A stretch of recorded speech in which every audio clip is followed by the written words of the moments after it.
Good afternoon, everybody, and welcome back to another episode of Point of View from the Student, the show that gives information and opinions about what is going on in the world of sports from a college student.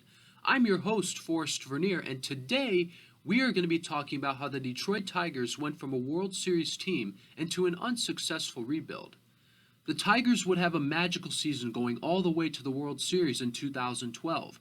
They would have a well-balanced roster with talented pitchers such as Justin Verlander, Max Scherzer, Doug Fister, and Anibal Sanchez. Also future stars such as Drew Smyly and Rick Porcello. Detroit invested heavily in offense too. Miguel Cabrera, who is the best player in the game, would win the American League MVP and join the list of Triple Crown winners, leading the league in batting average, home runs, and RBIs respectively. Alongside him would be newly acquired slugger Prince Fielder protecting him in the lineup, Austin Jackson, who was an outstanding defensive outfielder, Delman Young, who played a key role in the 2012 ALCS against the Yankees, and catcher Alex Avila, who was able to play through injuries. Even though the Tigers were swept by the Giants in the World Series, they still had a bright future ahead of them. In 2013, Victor Martinez would return from injury, and Detroit would also acquire Torrey Hunter from the Los Angeles Angels. Also, Max Scherzer would win his first Cy Young Award, while Anibal Sanchez led the American League in ERA. Miguel Cabrera would win his second consecutive MVP award, and Detroit would win 90 games that year, clinching another division, but they would fall to the Red Sox in the ALCS. In 2014, Brad Ausmus would take over as manager for the Tigers, replacing Jim Leyland, and they would have another great season, winning the Central Division, going to the playoffs for 4 years in a row. In early 2015 was when the downfall would begin. Max Scherzer would be traded to the Nationals. Rick Porcello would be traded to the Red Sox in exchange for slugger Yoenis Cespedes, only for him to leave for the New York Mets later in the season. Also, Torrey Hunter would leave to return to the Twins.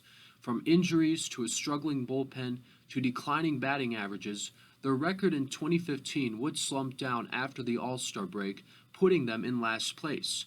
For the first time in 5 years, the Tigers would miss the playoffs, being in last place in the American League Central Division. Even though the Tigers would improve with a winning record in 2016, they missed contention in the playoffs by losing just 1-0 to the Atlanta Braves in the season's final day. In early 2017, Tigers' longtime owner Mike Ilitch would pass away at the age of 87, leaving ownership to his son Chris. Then stars such as longtime ace Justin Verlander, JD Martinez, Justin Upton, Anibal Sanchez, Alex Avila would all be traded. Also, Brad Ausmus would be fired by the end of 2017. Miguel Cabrera would be the only player left from that 2012 World Series team. Miggy would stay with the team for the rest of the decade, and his career continues to this day.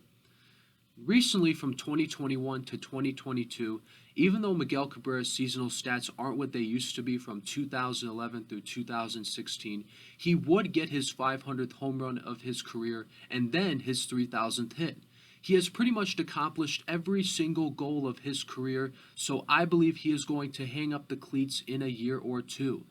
I attended a couple of the Toledo Mud Hens games over the summer, and I got to see some prospects on that team, and looking at their stats, I feel like these players can have a lot of potential for the future to help the Tigers not only have a winning record, but to get back to the playoffs for the first time since 2014.